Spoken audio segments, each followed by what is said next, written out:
आप एक अच्छा कंटेंट लिख सकते हैं। कलर्स हमारे ह्यूमन साइकोलॉजी पे बहुत अच्छा इम्पैक्ट डालते हैं। सेकंड लास्ट जो है हमारा, कीप एन आइडियाज नोटबुक। आप अपने जो आइडियाज उनको आप उनको नोट डाउन करेंगे। ठीक है, आपने क्या करना है, लेट से आपके माइंड में कोई आइडिया है, आपने उसको फौरन से नोट डाउन कर लेना है। जरूरी नहीं कि वो आपका लास्ट आइडिया हो या वो आपका फर्स्ट आइडिया हो, आपके माइंड में आइडियाज आते जाएंगे जिससे आप मजीद क्रिएटिव होंगे। आपने उनको इम्प्लीमेंट करना है, उसको रफ स्ट्रक्चर ड्रॉ करना है। आपको मेरी बहुत सी बातें भी नहीं समझ आ रही होंगी, लेकिन आगे इंशाल्लाह आपको एक एक बात मेरी क्लियर होती जाएगी। और लास्ट पॉइंट है राइट अगेन एंड अगेन। आपने बार बार लिखना है। आपने ये नहीं कहना है मैंने लिख लिया तो ये हरफ आखिर है, या मैंने लिख लिया तो ये तो बहुत अच्छा लिखा गया। आपने उसको मजीद इंप्रूव करना है। जब तक आप बार बार प्रैक्टिस नहीं करेंगे तब तक आप एक अच्छा कंटेंट नहीं लिख सकते। अच्छा, मैंने इस कोर्स में इंट्रोडक्शन और बायोग्राफी को क्यों ऐड किया है, इसकी बहुत बड़ी वजह है। जब तक आपको इंट्रो नहीं लिखना आएगा तब तक आप आगे नहीं चल सकते। आप प्रोजेक्ट्स नहीं ले सकते, आप अच्छी जॉब नहीं हासिल कर सकते। आप एक अच्छा project, being a businessman, being a freelancer, being a job, being a student, आप अपनी एजुकेशन की स्कॉलरशिप को किसी भी चीज को अचीव नहीं कर सकते, बिकॉज फर्स्ट सबसे पहले आपसे इंट्रोडक्शन मांगा जाता है।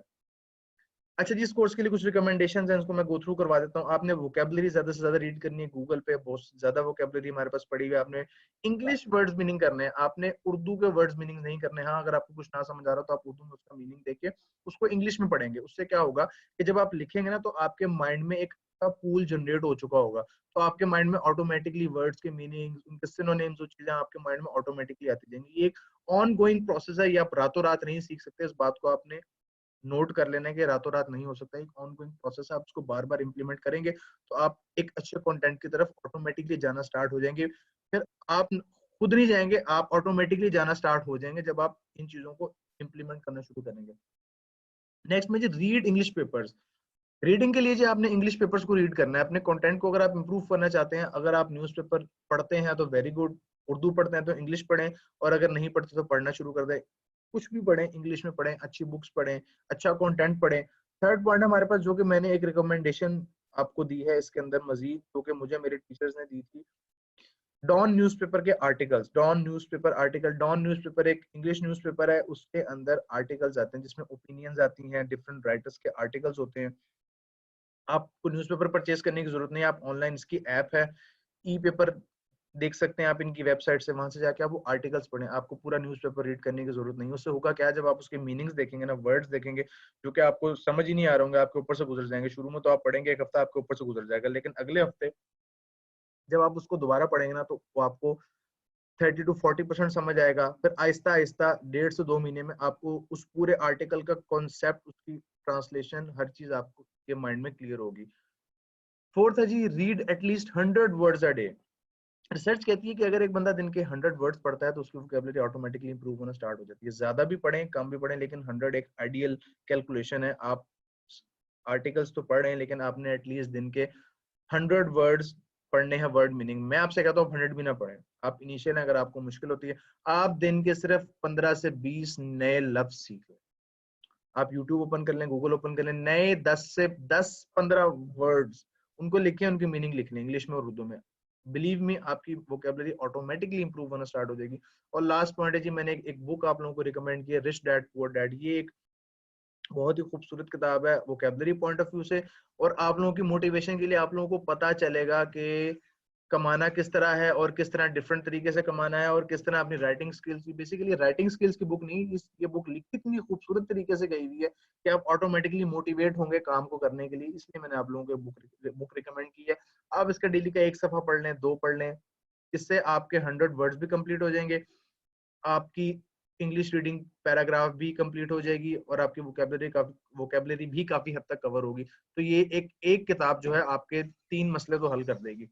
पीछे रहा था नॉन न्यूज़पेपर आर्टिकल, वो आप पढ़ेंगे तो आपकी वोकेबलरी को वैसे ही 4 चांद लग जाएंगे। नेक्स्ट हम पढ़ते हैं तो इंट्रोडक्शन टू राइटिंग, यानी कि हम राइटिंग में क्या पढ़ने वाले हैं आज के इस कोर्स में। अच्छा, इंट्रोडक्शन टू राइटिंग के नीचे एक मैंने लाइन लिखी हुई है, the first draft is just you telling yourself a story. आपका जो पहला ड्राफ्ट होता है ना, जब आप कुछ भी लिखते हैं, आप इंट्रोडक्शन लिख रहे हैं, आप बायोग्राफी लिख रहे हैं, आप आर्टिकल लिख रहे हैं, आप कोई भी कंटेंट लिख रहे हैं, तो उसका जो फर्स्ट ड्राफ्ट होगा, जो फर्स्ट आपका एक रफ नोट होगा, एक रफ राइटिंग होगी आपकी, वो आप अपने आप इस तरह लिखेंगे जैसे आप अपने आप को एक कहानी सुना रहे हैं, यानी कि ऑडियंस भी आप हैं और बताने वाले भी आप हैं। आप अपने आप को एक स्टोरी सुना रहे हैं, और आपने उसको स्टोरी के फॉर्म में लिखना है। इंट्रोडक्शन की टाइप्स कौन कौन सी होती हैं? Personal introduction, professional introduction, academic introduction and biography. ये 3 इंट्रोडक्शन की टाइप्स और बायोग्राफी हम आज के इस कोर्स में कवर करेंगे, आज के इस लेक्चर में कवर करेंगे। अच्छा, आपको एक बात बताता जाऊं, हम कोई भी राइटिंग का काम करते हैं उसके लिए सबसे जरूरी जो चीज होती है ना, वो होता है आपका फॉर्मेट।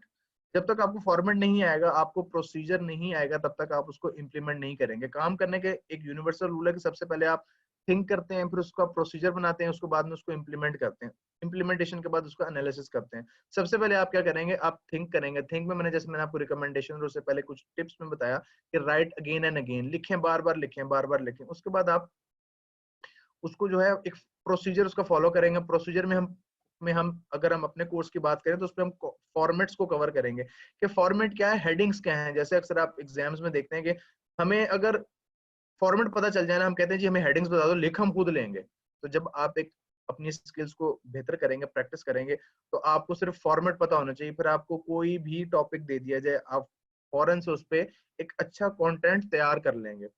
पॉइंट इज कि आपको फॉर्मेट आना चाहिए। फॉर्मेट आ गया तो आपकी सीन ऑन है आपका, ठीक है ना। जस्ट आपने फॉर्मेट पे ज्यादा फोकस करना है। फॉर्मेट को माइंड में रखते हुए स्टार्ट में आपके लिए रिकमेंडेशन ये कि आप फॉर्मेट को लिखेंगे, हेडिंग्स बना के, फिर उनके अंदर उस हेडिंग को फिल करेंगे, 1 लाइन, 2 लाइन, 3 लाइन। उसके बाद आहिस्ता आहिस्ता आहिस्ता आप उसको इंक्रीज करते जाएंगे तो ऑटोमेटिकली आपकी इंप्रूवमेंट बढ़ जाएगी। जरूरी ये है कि आप लोग पेपर और पेन अपने पास रखा करें और उसको हाथ से लिखें, बजाय कि आप स्टार्ट में ही वर्ड के ऊपर या लैपटॉप या कंप्यूटर के ऊपर काम करना स्टार्ट करना आपके लिए जरूरी है। आप उसको पेपर के ऊपर लिखें पेन के साथ। नेक्स्ट जी हम पढ़ेंगे इसके अंदर, अब फॉर्मेट्स पे चलते हैं। पर्सनल इंट्रोडक्शन का फॉर्मेट क्या होता है? आप किसी महफिल में बैठे हैं, आप चंद लोगों के पास गए जिनको आप नहीं जानते, जो आपको नहीं जानते, आपने उनको पर्सनली इंट्रोड्यूस करवाना है।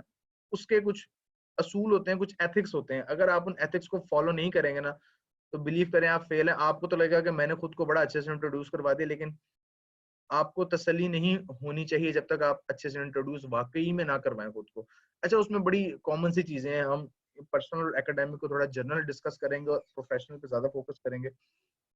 आपने नेम, डेफिनेटली अपना नाम बताएंगे, फैमिली बैकग्राउंड बताएंगे, एजुकेशनल बैकग्राउंड बताएंगे, हॉबीज एंड इंटरेस्ट बताएंगे, करंट अचीवमेंट अगर आपकी कोई है तो वो बताएंगे, फ्यूचर गोल्स। अच्छा, इस पूरे फॉर्मेट में जो सबसे इंपॉर्टेंट चीज है वो आपका फ्यूचर गोल है। इस पे अगर आपने इसको डिस्कस नहीं किया तो बात अधूरी रह जाएगी। नेक्स्ट हम इसमें देखेंगे प्रोफेशनल इंट्रोडक्शन। प्रोफेशनल को हम मजीद भी आगे डिटेल में डिस्कस करते हैं। प्रोफेशनल इंट्रोडक्शन क्या होता है कि आपने जॉब के लिए जाना है, आपने कोई प्रोजेक्ट लेना है, आपने कोई भी फ्रीलांसिंग का प्रोजेक्ट लेना है, आप बिजनेसमैन है, आपने कोई प्रपोजल सबमिट करवाना है, उससे पहले आपको अपने आप को प्रोफेशनली इंट्रोड्यूस करवाना पड़ेगा। ठीक है, इंट्रोड्यूस करवाने के लिए आपको जो है सबसे पहले अपना एक प्रोफेशनल इंट्रोडक्शन बनाना पड़ेगा जो कि रेलिवेंट होगा। लेट्स से अगर आप वेब कंटेंट राइटिंग का एक प्रोजेक्ट लेना चाह रहे हैं, उसके लिए आपको अपना वेब कंटेंट का इंट्रोडक्शन करवाना पड़ेगा कि आपकी प्रोफाइल क्या है वेब कंटेंट के हवाले से। Go beyond your professional title. Let's say you are a web content writer, तो आपने इस बात पे ज्यादा फोकस नहीं करना कि आप वेब कंटेंट राइटर हैं। दो आप हैं, लेकिन आपने करना क्या है, आपने वेब कंटेंट के साथ अपने उस प्रोफेशनल टाइटल में अपने एक्सपीरियंस को मेंशन करना है। एक्सपीरियंस मेंशन करना बहुत ज्यादा जरूरी है। थर्ड पॉइंट है से व्हाट योर कंट्रीब्यूशन इज। आपने उस वेब कंटेंट राइटिंग में क्या किया है। जो इंट्रोडक्शन आपका सुन रहा है, जिसको आप बता रहे हैं, उसको कैसे रियलाइज होगा कि आपने क्या किया है। मैं आपकी बात क्यों सुनूं, मैं आपसे अगली बात क्यों करूं, मैं उस कॉल टू एक्शन को रियल एक्शन में किस तरीके से कन्वर्ट करूं। तो उसमें आप अपने कंट्रीब्यूशन को डिस्कस करेंगे। फोर्थ पॉइंट है बी ओरिजिनल। आपने उसमें कोई इधर उधर की गप नहीं मारनी, आपने ओरिजिनल बात करनी है, वो चीज जिसका आप प्रूफ भी दे सके उसको। फिफ्थ पॉइंट है प्रिपेयर। आपने जिस भी जगह जाना है, आप ऑर्गेनाइजेशन के पास जा रहे हैं जॉब के लिए, इंटरव्यू के लिए, आप किसी प्रोजेक्ट को लेने जा रहे हैं, आपने उस पर स्टडी करके जाना है। आपको पता होना चाहिए कि आप किसके पास जा रहे हो, और आप जो जो ऑर्गेनाइजेशन है या जो क्लाइंट है वो किस कैटेगरी का है, वो नेशनल है, वो इंटरनेशनल है, वो किस कल्चर से बिलोंग करता है। हमारा सेकंड लास्ट पॉइंट है माइंड द कल्चरल कॉन्टेक्स्ट। वो किस कल्चर से बिलोंग करता है। अगर तो वो एक गोरा है तो गोरों का क्या कल्चर होता है, अगर तो वो एक मुस्लिम है तो उसका क्या कल्चर होता है, उसको आपने माइंड में रखना है। और लास्ट पॉइंट है be careful when coming coming up with funny ways. यानी कि आपने बीच में कोई फनी बात अगर आप करते हैं एंड में ऑन अ लाइटर मोड, जैसे हम बात कर देते हैं, कोई जाते हैं तो जोक सुना दिया, कोई कोई बात कर दी इस फनी फन से रिलेटेड, क्योंकि आपने फनी स्टोरी सुना दी उनको, तो आपने उसमें बहुत ज्यादा एहतियात करनी है, कोई बात ज्यादा ओवर ना हो जाए जो प्रोफेशनल एथिक्स से बाहर निकल जाए। एकेडमिक इंट्रोडक्शन, आपने स्कॉलरशिप के लिए अप्लाई करना है, आपने किसी को स्कॉलरशिप किसी ने स्कॉलरशिप के लिए अप्लाई करना है, वो आपसे कहेगा कि जी मुझे एक एकेडमिक इंट्रोडक्शन लिख दें। आप उससे कहेंगे जी मैं आपसे ₹1 पर वर्ड चार्ज करूंगा। वो कहेगा जी मुझे 1000 वर्ड का प्रोफेशनल इंट्रोडक्शन लिख दें, एकेडमिक इंट्रोडक्शन लिख दें या प्रोफेशनल लिख दें। आप कहेंगे जी मैं आपसे ₹1000 या ₹500 चार्ज करूंगा पर 1000 वर्ड्स। कहता है ठीक है जी। अब आपने इन फॉर्मेट्स को मद्देनजर रखते हुए उससे डिटेल लेनी है कि अपनी डिटेल्स बताएं, मुझे तमाम डिटेल्स बताएं, और उन चीजों को आपने उस फॉर्मेट के अंदर पुट करते जाना है। फॉर्मेट में पुट कैसे करेंगे? जब तक आपकी वोकैबुलरी अच्छी नहीं होगी, आप उस पर फोकस नहीं करेंगे, आप रीडिंग नहीं करेंगे, तो आप बेसिक चीजें तो लिख लेंगे, लेकिन उसमें जो 4 चांद लगाने हैं ना आपने, वो आपकी वोकैबुलरी या रीडिंग अच्छी होती जाएगी तो ऑटोमेटिकली उसमें 4 चांद लगते जाएंगे। एकेडमिक को हम थोड़ा सा गो थ्रू कर लेते हैं। नेम मेंशन करेंगे, डेफिनेटली आप अपना कर रहे हैं या क्लाइंट का कर रहे हैं तो नेम मेंशन करेंगे। उसका एजुकेशनल इंट्रोडक्शन या अपना एजुकेशनल इंट्रोडक्शन, एजुकेशनल अचीवमेंट्स। अगर एकेडमिक है, एकेडमिक के अंदर achievements is the most important thing, कि आपने एकेडमिकली क्या अचीव किया है, मैं आपको क्यों स्कॉलरशिप दूं, मैं आपकी क्यों बात सुनूं, आप में ऐसा क्या है। उन अचीवमेंट्स में आप मेंशन करेंगे। अचीवमेंट्स का पोर्शन लेंथी होता है इसके अंदर। Further education plan, second most important thing, कि आप लेट्स से आपने अप्लाई किया है पीएचडी मैकेनिकल इंजीनियरिंग या पीएचडी गियर मैकेनिकल के, आप जी गियर बॉक्स डिजाइन करना चाह रहे हैं। जर्मनी में एक स्कॉलरशिप आई हुई और आपने उसके लिए एकेडमिक इंट्रोडक्शन देना है। आपने एजुकेशनल अचीवमेंट्स तो बता दी कि जी मैंने नस्ट से जो है वो मैकेनिकल इंजीनियरिंग की हुई है, या प्यास यूनिवर्सिटी से एजुकेशन इंजीनियरिंग की मैकेनिकल इंजीनियरिंग की हुई है। और ये मेरी अचीवमेंट्स हैं, तो मेरा फ्यूचर प्लान ये है कि मैं एक ऐसा गियर बॉक्स डिजाइन करना चाह रहा हूँ जिसमें 8 गियर हो। मिसाल है, मतलब कुछ भी हो सकता है, ठीक है ना। अब वो मैकेनिकल इंजीनियर ज्यादा बेहतर तरीके से बता सकता है कि उसका एजुकेशन प्लान क्या है, लेकिन कहने का मकसद ये है कि आपको पता होना चाहिए कि एजुकेशनल प्लान क्या है, आपका या उसका। जब तक आप वो अपना प्लान नहीं बताएंगे ना, तो अगला आपसे इम्प्रेस नहीं होगा। यानी कि अगले को एक दफा आपने इम्प्रेस करके छक्का मार देना है कि अगला क्या, यार बंदा काम का है, इसको बुला लो, स्कॉलरशिप दे दो।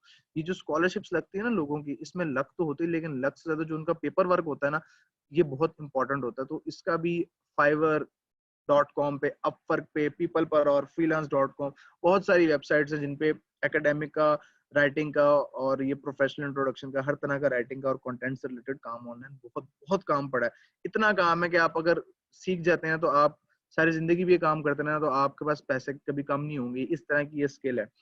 अच्छा, लास्ट में जी, how your educational plan helps the society and your economy. Let's say हम बात कर रहे थे एक मैकेनिकल इंजीनियर की, कि जी वो गियर बॉक्स डिजाइन कर रहा है, तो जी उस गियर बॉक्स से आपकी उस आपका जो एजुकेशन प्लान है कि जी मैं 8 गियरों वाला 8 गियर्स गियर बॉक्स डिजाइन करना चाहता हूँ, तो उससे क्या फायदा होगा मेरी उस सोसाइटी को, मेरी सोसाइटी को, या जहां आप स्कॉलरशिप के लिए अप्लाई कर रहे हैं। डेफिनेटली जहां आप स्कॉलरशिप के लिए अप्लाई करेंगे वहां आप रिसर्च वर्क भी कर रहेंगे, या वो क्लाइंट है वो रिसर्च वर्क भी कर रहा होगा, तो आप उससे पूछेंगे कि आपका एजुकेशन प्लान क्या है, आप क्या चाहते हैं। ये तो आप खुद से उसको बना के देंगे कि एजुकेशन प्लान जी मेरे इस काम से जो है, लेट से हाइब्रिड कार्स में इनोवेशन आ जाएगी कि गाड़ियों से धुआं नहीं निकलेगा, कार्स जो है वो बैटरी पे चलेंगी, जिसकी वजह से हमारा जो इन्वायरमेंट है वो क्लीन रहेगा, ज्यादा खराब नहीं होगा, ठीक है। और इकोनॉमी क्या बात करेंगे जी, लोग जो फ्यूल पे इतने पैसे लगाते हैं, बैटरी पे एक्सपेंस कम है, लोगों की जेब से फ्यूल पे कम पैसे लगेंगे। तो इस तरह से आप उनको एक अट्रैक्टिव सा अपना एजुकेशन प्लान बना के देंगे। चलें जी, नेक्स्ट हम पढ़ते हैं जो हमारा मेन, जो सबसे ज्यादा बिकने वाला और सबसे ज्यादा जो काम आता है, being a job holder, being a student, being a businessman, being a freelance content writer, जो हमारा काम आता है वो प्रोफेशनल इंट्रोडक्शन। प्रोफेशनल इंट्रोडक्शन को हम थोड़ा डिटेल में पढ़ने जा रहे हैं। प्रोफेशनल स्टैंडिंग्स इसकी होती हैं प्रोफेशनल इंट्रोडक्शन की, जिसमें अगर आप एम्प्लॉयड हैं तो आप सबसे पहले अपना नेम एंड टाइटल मेंशन करेंगे, नेम एंड टाइटल मेंशन करेंगे। अगर आप अनएम्प्लॉयड यानी कि आप फ्रेश ग्रेजुएट्स हैं, तो आप नेम के साथ एजुकेशन, सर्टिफिकेशन या एजुकेशन, यानी कि आपने जो कोई सर्टिफिकेशन की है, लेट्स से आपने डिजिटल मार्केटिंग की सर्टिफिकेशन की है, या कंटेंट राइटिंग की सर्टिफिकेशन की है, या आपने कोई एजुकेशन की है जी, आपने बीएस इकोनॉमिक्स कर लिया है आपने, या बीएस आईटी किया है, बीकॉम किया है, एमकॉम किया है, वो आप उसमें मेंशन करेंगे। और current status in your job search, यानी कि आप किस तरह की जॉब सर्च करना चाह रहे हैं, आपका इंटरेस्ट क्या है। फॉर एग्जाम्पल, मैंने एक एग्जांपल लिखे हैं, my name is Shahzad, I am recent business graduate and currently seeking a management position. अब आप ऊपर वाली बात को फॉलो करें, नेम, एजुकेशन, सर्टिफिकेशन, ये मैंने तीनों एक लाइन में बात मेंशन कर दी। Management position that will support my, अच्छा जो लास्ट लाइन है ना, ये इसके अंदर मोस्ट अट्रैक्टिव चीज है। That will support my organisation to perform its operations well, यानी कि आप इतना कॉन्फिडेंस से कह रहे हैं आपको वहाँ जॉब मिली भी नहीं और आप उन्हें कह रहे हैं that will support my organisation, जिसकी वजह से मेरी ऑर्गेनाइजेशन अपने फंक्शंस को बड़ा स्मूथली बड़े अच्छे तरीके से परफॉर्म कर सकेगी। तो ये एक प्लस पॉइंट होता है जब आप इतना कॉन्फिडेंस के साथ अपना इंट्रोडक्शन करवा रहे हो। तो मैंने एक छोटी सी एग्जांपल आपको सामने लिखी, इसको आप यूज भी कर सकते हैं अपने असाइनमेंट्स के अंदर अपना नेम चेंज करके।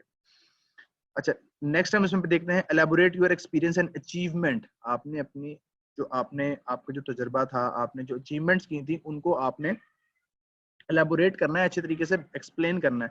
फॉर एग्जांपल अगर आप जॉब इंटरव्यू के लिए गए हैं तो discuss professional skills and development.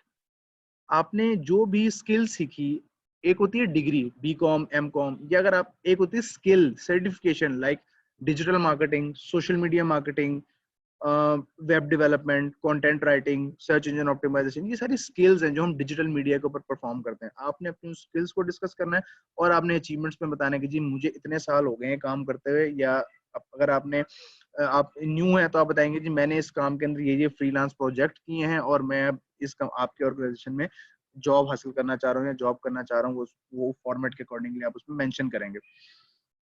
अच्छा, सेकंड है बी पार्ट फॉर प्रेजेंटेशन। अगर आप एक क्लाइंट के पास गए हैं और आप उसको अपनी जो है वो प्रेजेंटेशन देना चाह रहे हैं वहां पे, तो वहां पे आप उसको एक ऐसी इंफॉर्मेशन देंगे जो आपकी एक्सपर्टीज को मेंशन कर रही हो। Offer information that will support your expertise in that area that you are presenting. Like अगर आप वहां पे डिस्कस कर रहे हैं वेब डेवलपमेंट की, तो आपने उसको ऐसी इंफॉर्मेशन देनी है जिससे अगले बंदे को पता चले कि यार वाकई इस बंदे को वेब डेवलपमेंट का काम आता है, ये इसके प्रोजेक्ट्स हैं, ये इसको पता है काम किस तरीके से करना है, वेबसाइट किस तरह बनवानी है, डोमेन होस्टिंग किस तरीके से परचेज करनी है, इस बंदे को सारा काम आता है। अगर कंटेंट राइटिंग करे तो उसको फॉर्मेट्स का पता है, इसको पता है कि हम कौन सा फॉर्मेट पहले यूज करते हैं और प्रोफेशनल इंट्रोडक्शन में हम कौन कौन से फॉर्मेटिंग को यूज करते हुए अपने आप को इंट्रोड्यूस करवाते हैं। ठीक है, और अगर हम आप एक क्लाइंट के पास जा रहे हैं, लाइक अगर आप बिजनेसमैन है और आप डायरेक्ट किसी इंटरनेशनल क्लाइंट को अप्रोच कर रहे हैं, तो वहां पे आप अपनी प्रोडक्ट और सर्विसेज को मेंशन करेंगे। आप जो भी बेच रहे हैं ना, आप उसको ज्यादा फोकस करेंगे जी, और अपनी प्रोडक्ट की क्वालिटीज वहां पे मेंशन करेंगे। तो ये आपके एक्सपीरियंस एंड अचीवमेंट्स के पोर्शन में आ जाएगा। अगर हम इसको कंक्लूड करें तो प्रेजेंटेशन में आप अपने प्लान को समराइज करेंगे और for job mention why you are best for this job. अच्छा, ये जो 2 पॉइंट्स है ना, ये आपको वक्त के साथ साथ आएंगे। स्टार्ट में आपको बहुत मुश्किल होगी इसको लिखने में, लेकिन इनको अपने जहन में रखना है कि आपने एक लास्ट पैराग्राफ में अपनी उस पूरी स्टोरी को कंक्लूड भी करना है। लास्ट में मैंने एक नोट लिखा, self introduction is a call to action. आपने अच्छा इंट्रोडक्शन करवा लिया तो वो उस एक्शन को रियल एक्शन में कन्वर्ट करने की एक कॉल है। आपने अगर अच्छे से तरीके से इंट्रोड्यूस करवा लिया तो अगला बंदा सोचेगा कि यार इसको बुलाया जाए, इससे बात की जाए। अगर आप ना करवा सके तो कहानी आपकी खराब हो जाएगी। हाउ टू राइट इंट्रोडक्शन जी, इस फॉर्मेट पे हम आते हैं। इसमें हम देखेंगे ग्रीटिंग सबसे पहले, हाय जॉन, हाय मिस्टर अली या डियर मिस्टर अली, ग्रीटिंग में करेंगे।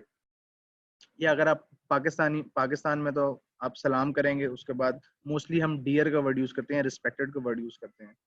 Hope you are doing great. ये अच्छा, ये अगर आप असाइनमेंट्स इसकी करेंगे ना, तो आप इस सारी जो मैंने एग्जांपल्स लिखी हुई ना, आप इन्हीं को उठा के असाइनमेंट्स में पुट कर सकते हैं और अपनी डिटेल इसमें डाल सकते हैं। आपको स्टार्ट में आसानी होगी लिखने में, और जब बार आगे आप प्रैक्टिस करेंगे तो आप इसको आहिस्ता आहिस्ता इसको फैलाते जाएंगे हर हेडिंग को। ग्रीटिंग के बाद हम दूसरा इसका पोर्शन देखेंगे, रीजन फॉर राइटिंग। आप क्यों राइट कर रहे हैं, अगले बंदे को पता होना चाहिए ना कि आप क्या चाहते हैं आप उससे। I am writing to discuss about the job you have posted related to the web content writing. मैंने एक लाइन में पूरी बात बता दी, आप इसको 2 में बता सकते हैं, लेकिन एक लाइन आइडियल है। अगले के पास टाइम नहीं है कि वो आपका पूरा का पूरा थीसिस पढ़े बैठ गया। जितना शॉर्ट और अच्छा होगा उतना ही आपके लिए बेहतर होगा, आपका भी टाइम बचेगा और अगले का टाइम बचेगा। अगले का टाइम जितना बचेगा वो आपको उस कंटेंट को, आपके उस इंट्रोडक्शन को इतना ज्यादा अप्रिशिएट करेगा। ये मैं बात कर रहा हूँ अगर आप अपने लिए लिख रहे हैं या आप किसी को लिख के उससे पैसे चार्ज कर रहे हैं। तीसरी बात है प्रेजेंट फुल नेम, हमेशा फुल नेम बताना है, अपना शॉर्ट नेम नहीं बताना है, निक नेम नहीं बताना, जैसे मैंने लिखा है शहजाद हाशमी। फोर्थ में explain roles and how it relevant to the reader. एक और इम्पोर्टेंट पॉइंट कि बीइंग अ फ्रीलांस राइटर, यानी कि हम फ्रीलांस राइटर की बात कर लेते हैं कि आपका जो काम है वो उस रीडर के लिए, यानी पढ़ने वाले के लिए, जिसको आप वो लिख रहे हैं उसके लिए, आपके लिए किस, आपका काम उस बंदे के लिए किस तरीके से रेलिवेंट है, किस तरह से वो मिलता जुलता है, किस तरीके से फायदा होगा। एग्जाम्पल है जी, I am freelance writer having an experience of 8 years। पहले मैंने अपना रोल बताया। Throughout my career I have work both with national and international clients. I can provide you a quality SEO friendly content. ये SEO term को आप ignore करें, ये basically ऐसा कंटेंट होता है जो सर्च में ज्यादा आए। ये मैंने इंट्रोडक्शन बताया। अब क्लाइंट जब पढ़ेगा जी, क्वालिटी बंदे का 8 साल का एक्सपीरियंस भी है, ठीक है, और उसने नेशनल इंटरनेशनल क्लाइंट्स के साथ काम भी किया है, और मुझे एक वेब कंटेंट राइटर की जरूरत है, और ये बंदा मुझे बता रहा है कि ये मुझे अच्छा क्वालिटी और फ्रेंडली कंटेंट भी दे सकता है, तो उसकी सारी डिमांड पूरी हो रही है, उसके बाद उसके पास इनकार की कोई वजह बनती नहीं और ना बननी चाहिए।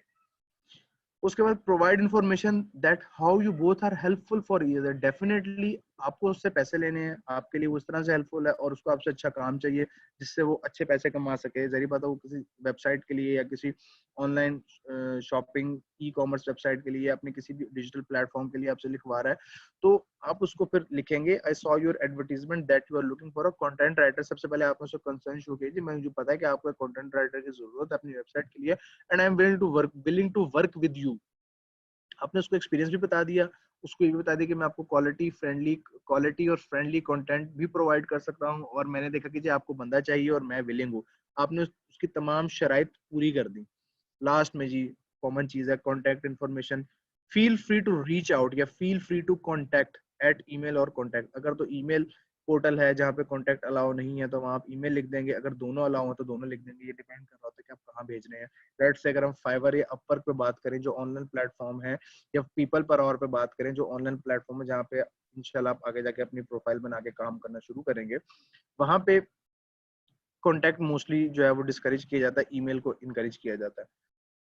क्लोजिंग में जी, thanks for reading my email letter, I am sure it will help you. अगर आप उसको ईमेल के थ्रू लिख रहे हैं तो आप थैंक्स ईमेल माय ईमेल, अगर आप लेटर के थ्रू लिख रहे हैं तो letter, I am sure you it will help you. Last में जी साइन ऑफ का हमारा हेडिंग है, इसमें हम लिखेंगे थैंक्स, नेम, फ्रीलांस राइटर, अपना डेजिग्नेशन और कॉन्टैक्ट या ईमेल अपना अगेन मेंशन कर देंगे।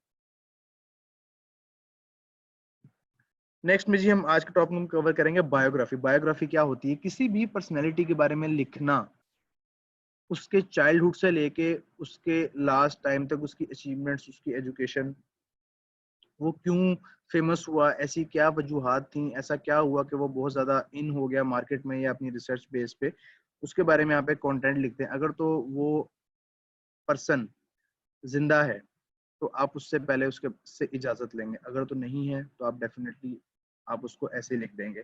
अच्छा, बायोग्राफी का काम कहाँ पे मिलता है ये भी बताता जाऊँ। इंटरनेशनली जो एडिटोरियल्स हैं, यानी कि जर्नल्स हो गए, न्यूज़पेपर हो गए, पाकिस्तान में भी वहाँ पे अक्सर बायोग्राफीज लिखी जाती है, लोगों की पर्सनैलिटीज के बारे में लिखा जाता है। अगर आप गूगल पर सर्च करेंगे आपको बेतहाशा मिल जाएंगी। तो इस तरह इसका फ्रीलांस काम आता है, इसको हम कहते हैं घोस्ट राइटिंग। यानी कि अगर तो आप इतने अच्छे बहुत बड़े लेवल के राइटर नहीं हैं तो आपको काम मिलता है, वो आपको पर वर्ड पैसे दे देते हैं और वो अपना नाम लगा के उसको आगे पब्लिश कर देते हैं।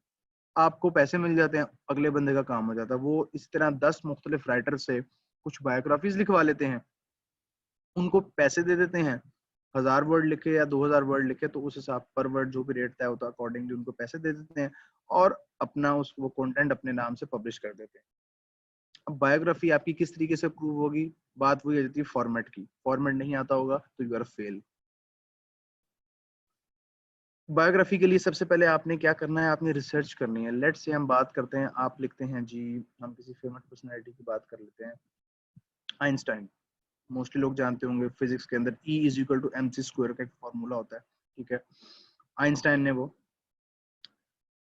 अच्छा, आइंस्टाइन के बारे में जब आप लिख रहे हैं तो आप सबसे पहले उसके बारे में रिसर्च करेंगे कि कौन है आइंस्टाइन, उसका विकीपीडिया पढ़ेंगे, ठीक है, उसके बारे में देखेंगे कब पैदा हुआ, इसकी स्कूल लाइफ क्या थी, ये कहाँ रहता था, फिर ये कहाँ से कहाँ मूव करके चला गया, उसकी आपने डिटेल पढ़नी है और उसके बनाने हैं बुलेट्स सबसे पहले।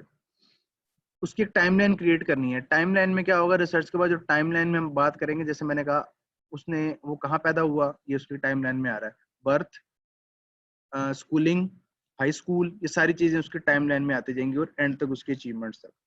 Use supportive images. लेट से आप बात कर रहे हैं जी ये साहब पैदा हुए, फॉर एग्जांपल मुझे एग्जैक्टली याद नहीं है, बर्लिन में, ठीक है, जर्मनी में।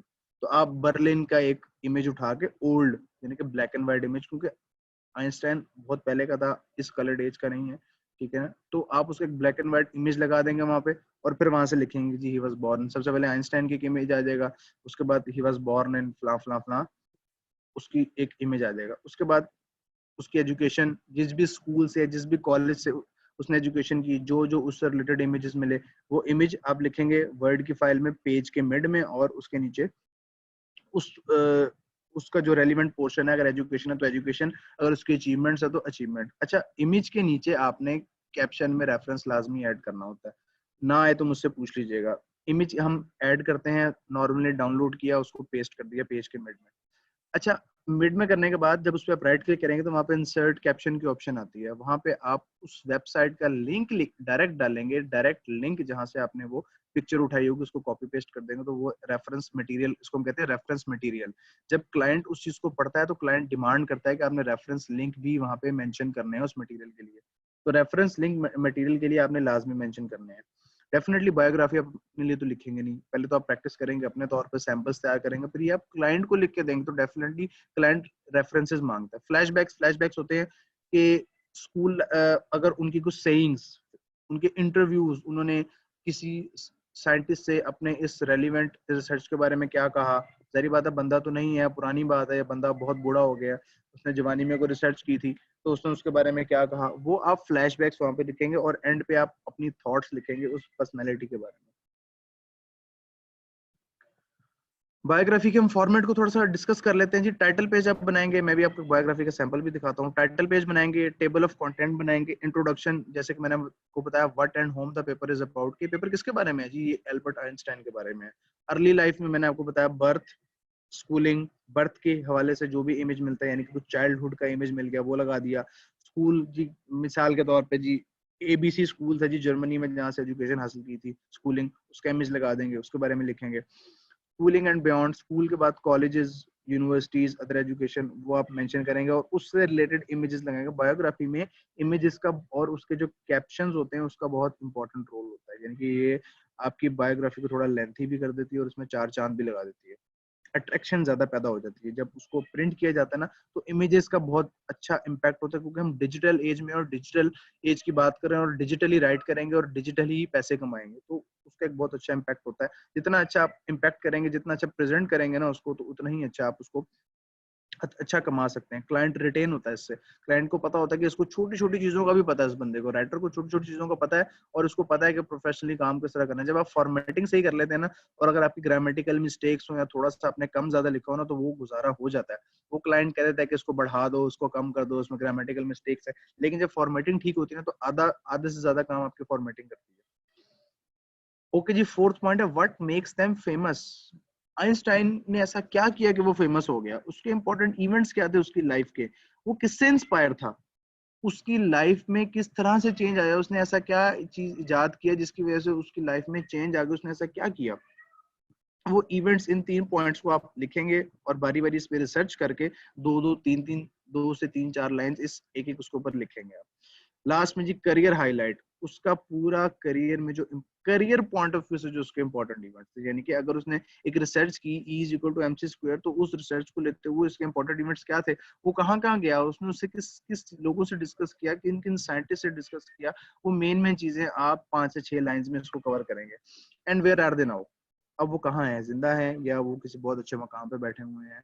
अगर तो दुनिया से चले गए हैं तो उसमें आप लिख देंगे जाते जाते उन्होंने दुनिया को वो ये तोहफा देके गए जिसकी वजह से आज हम ये फैसिलिटीज अवेल कर रहे हैं। ये एग्जाम मैंने कुछ एग्जांपल्स दिए हैं जी, 7 फेमस बायोग्राफी, इनमें से मोस्टली आपको पेड मिलेंगी, आपको परचेज करनी पड़ेगी, लेकिन परचेज करने की कोई जरूरत नहीं है, आपको इतना कंटेंट मिल जाएगा फ्री में इसके ऊपर कि आप इसको पढ़ के एक आइडिया ले सकते हैं कि बायोग्राफी किस तरीके से लिखी जाती है। ये इनमें से काफी डिफिकल्ट किस्म की बायोग्राफीज भी होंगी, अगर आपको ना समझ आए तो आप जो आसान हो उसको देख लीजिएगा, और मैं आपको एक आसान बायोग्राफी का इमेज भी दिखा देता हूँ। असाइनमेंट आप लोगों की जो है, आपने सबसे पहले तो लिखना है अपने बारे में प्रोफेशनल इंट्रोडक्शन। सेल्फ को आप लिखना चाहें तो लिख लीजिएगा, लेकिन रिकमेंडेड है कि आप अपना प्रोफेशनल इंट्रोडक्शन लिखेंगे 1 पेज। पेज आपने A4 साइज लेना है, वर्ड के अंदर आपने लिखना है। हेडिंग साइज आपका 14 होना चाहिए। बॉडी ऑफ इंट्रोडक्शन, आपकी जो बॉडी होगी उसका साइज आपका 12 होना चाहिए। और बायोग्राफी आप लिखेंगे मोहम्मद अली जिन्ना के ऊपर। नोट आपके लिए ये है कि जी आपने जो फॉन्ट यूज करना है पूरे आर्टिकल, पूरी अपनी असाइनमेंट के अंदर, अच्छा जो जिन्ना की बायोग्राफी है आपने लिखनी है 400 वर्ड के ऊपर, ठीक है। और जो आप नोट लिखेंगे, नोट में आप जो सॉरी आप लोगों के लिए जो आपने फॉन्ट स्टाइल यूज करना है, वो या तो टाइम न्यू रोमन्स यूज करना है, एरियल यूज करना है, या वर्डाना यूज करना है। ये 3 ऑफिशियली रिकमेंडेड और एक्सेप्टेबल फॉर्मेट्स हैं जो आपके असाइनमेंट्स में यूज होते हैं। अच्छा, बायोग्राफी जो आप लिखेंगे ना, वो आपने लिखनी है 400 वर्ड्स पे। अच्छा, उसमें क्या होता है कि बायोग्राफी मोस्टली हम कॉपी करते हैं। जहरी बात है, हिस्ट्री आप कॉपी करेंगे, उसको आप खुद से तो नहीं लिख सकते, लेकिन आपने उसके वर्ड्स को थोड़ा चेंज करना है, लाइन को थोड़ा सा स्पिन करना है चीजों को। उसके लिए आप गूगल पे जाएंगे, वहां लिखेंगे स्पिन बॉट या spinning website, online free spinning websites. वहां पे आप जाएंगे तो आप जो कंटेंट कॉपी करके उसको खुद से लिखेंगे ना, थोड़ा चेंज करके, उसको आपने मजीद स्पिन कर लेना है। स्पिन कर लेंगे तो वो आपको एक नई शक्ल उसकी देगा। इस तरह करते करते आपने उसकी ग्रामेटिकल मिस्टेक्स को चेक करना है, और वहां से मिस्टेक्स होती हैं, कोई बात नहीं, मैं आपको बता दूंगा, आप लोगों की करेक्शन भी हो जाएगी, तो आपने घबराना नहीं है। अच्छा लिखें, बुरा लिखें, लिखें। लिखना शुरू करेंगे तो लिखा जाएगा, आप नहीं लिखेंगे तो कोई और लिख लेगा, आप नहीं कमाएंगे तो कोई और कमा लेगा, आप नहीं करेंगे तो आपके पीछे और बहुत सारी दुनिया पड़ी है, हजारों की तादाद में, लाखों बल्कि करोड़ों की तादाद में, जो कि काम कर रहे हैं। क्योंकि काम नहीं रुकना दुनिया का, लोगों ने काम करते ही रहना है और काम चलता रहेगा। ठीक है जी, गुड लक इस असाइनमेंट्स के लिए। और आप ने अपनी असाइनमेंट्स जो है सेकंड लेक्चर से पहले पहले तक सबमिट करवानी है थ्रू फेसबुक और थ्रू व्हाट्सएप। मजीद जी हम क्यूरीज की तरफ आ जाते हैं। मिस इनकी चैट ओपन है?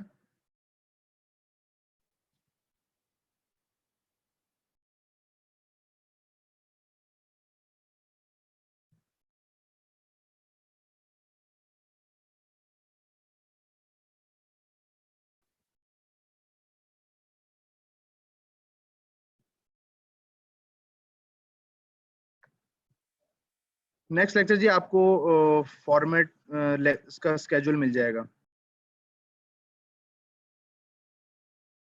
मुस्फिरा एसईओ फ्रेंडली ये होता है कि एक कंटेंट आप कीवर्ड्स के साथ लिखते हैं और वो ऑटोमेटिकली सर्च के अंदर आ रहा होता है, तो उसको आप जब सर्च करते हैं तो ऑटोमेटिकली वो रिजल्ट्स के अंदर आना शुरू हो जाता है। जी जी, आपको लेक्चर्स की रिकॉर्डिंग मिल जाएंगी एतजाद, और इंशाल्लाह आप लोगों के ग्रुप में से कुछ लोग रिमूव होने वाले हैं अनकरीब।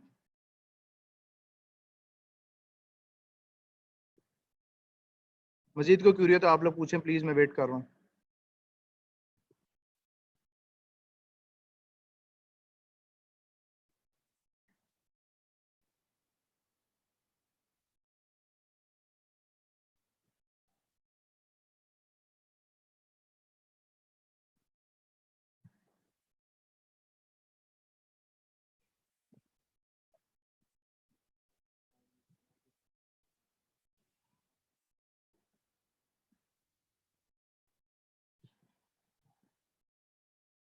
ठीक है जी, शुक्रिया आप लोगों का। इंशाल्लाह आप लोगों से अगले लेक्चर में मुलाकात होती है। अल्लाह हाफिज।